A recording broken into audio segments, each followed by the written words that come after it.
Bapak Hidayat Nur Wahid. Assalamualaikum Pak Hidayat. Waalaikumsalam warahmatullahi wabarakatuh. Pak Hidayat Nur Wahid, Wakil Ketua MPR dan juga anggota Komisi 8 DPR RI, sempat mengatakan bahwa seharusnya masih bisa lebih maksimal lagi. Apa dasar Anda mengatakan itu, Pak Hidayat? Ya, karena dari pernyataan Pak Menteri yang tadi juga telah diulangi oleh beliau, komunikasi beliau itu kan dengan Pak Menteri Agama Saudi yang lama sebelum diganti, yang asalnya dari Banten itu, Bapak Muhammad Saleh bin Tahir Banten. Beliau itu diganti oleh Kerajaan Saudi Arabia pada tanggal 12 Maret. Nah, beliau komunikasinya terakhir dengan beliau, artinya tanggal 12 Maret itulah terakhir komunikasi. Sementara dengan Menteri Agama yang baru, yaitu Mr. Issam bin Sa'ad bin Sa'id, itu belum dilakukan, sebagaimana yang kita dengar dari pernyataan Pak Menteri maupun juga dari pejabat di Kementerian Agama di Indonesia. Itu satu. Nomor dua, kita juga mendapatkan informasi bagaimana pihak Perdana Menteri Malaysia itu berkomunikasi langsung dengan pihak tertinggi di Saudi Arabia, bahkan juga termasuk juga dengan putra mahkota Kerajaan Saudi Arabia. Ya.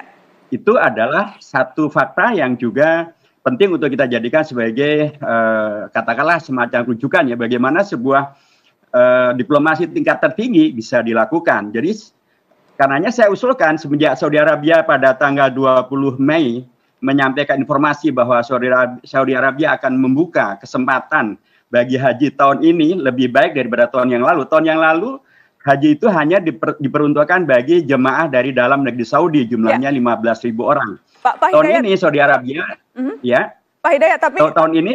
Ya, mohon maaf, kalau tadi perbincangan saya dengan Pak Yandri dan Bang Rocky, dan kemudian ada analisa Bang Rocky bahwa sesungguhnya selain diplomasi juga ada faktor-faktor lain yang mungkin mempengaruhi seperti kasus Rizik Syihab. Apakah Anda sependapat dengan analisa itu? Karena tadi Bang Yandri katakan tidak ada hubungannya itu dengan kasus Rizik Syihab.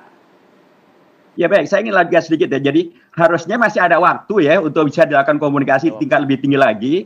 Karena Saudi Arabia belum sampai hari ini, sebagaimana juga kita dengar dari Pak Dubes, dan juga dari informasi yang lain bahwa Saudi Arabia sampai hari ini belum memberikan kuota kepada jemaah haji dari luar Saudi ke negara manapun. Padahal pada akhir Mei yang lalu Saudi sudah mengumumkan akan ada 45.000 jemaah haji dari luar negeri Saudi yang akan diberikan izin. Jadi masih ada kesempatan kalau dilakukan lobby. Karena Pak Yandri apakah Anda sependapat bahwa memang ada hal-hal lain di luar perhitungan kota atau pertimbangan pandemi dan lain-lain, ada isu-isu terkait yang bisa saja mempengaruhi keputusan Saudi, seperti katakanlah isu Habib Rizik Syihab tadi? Kalau menurut saya, kalau tentang isu Habib Rizik Syihab tidak mempengaruhi ya, karena tahun yang lalu pun Saudi sudah menutup untuk tidak memberikan kuota bagi luar Saudi. Pada waktu itu Habib Rizik Syihab masih ada di Saudi Arabia dan tidak ada masalah dengan Habib Rizik Syihab. Jadi menurut saya janganlah bebani Habib Rizik Syihab dengan sesuatu di luar daripada apa yang mestinya bisa dilakukan oleh pemerintah Indonesia. Bagaimana Bang Rocky? Jadi analisa Anda dibantah bukan hanya oleh Bang Yandri, Ketua Komisi 8, tapi juga oleh Bang Hidayat Nur Wahid. Silakan Pak. Baik.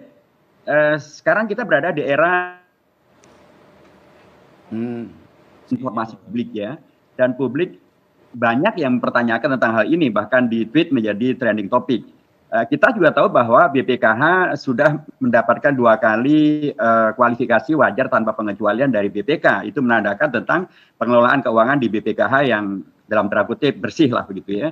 Ketua BPKH juga sudah menyampaikan tentang kesiapannya untuk diaudit, dalam artian tahun 2020 ini pun juga sedang menunggu hasil daripada audit dari BPK. Jadi kalau menurut saya, ketika kemudian rakyat meminta informasi sedetail-detailnya dan BPKH mempunyai kesiapan untuk memberikan informasi itu dan punya track record yang baik, mengapa muncul public distrust yang sangat tinggi terhadap apa yang dilakukan pemerintah? Saya kira justru inilah kesempatan bagi BPKH untuk membuktikan bahwa BPKH bisa. Sayang sekali terputus-putus Pak Hidayat, tapi kita akan berusaha untuk memperbaiki. Tapi tadi saya sudah menangkap, jadi Anda mengatakan Anda memang melihat ya muncul distrust begitu dari publik. Itu yang Anda ingin katakan, saya hanya ingin konfirmasi. Ya, permintaan untuk adanya audit itu kan adanya semacam distrust ya. Nah, itu bisa dijawab oleh BPKH yang mempunyai kualifikasi 2 kali mendapatkan WTP, dan itu artinya mereka mempunyai kualifikasi untuk kemudian bisa menghadirkan public trust itu. Karena lakukan saja, BPK bisa melakukan, dan bahkan kalau... Baik.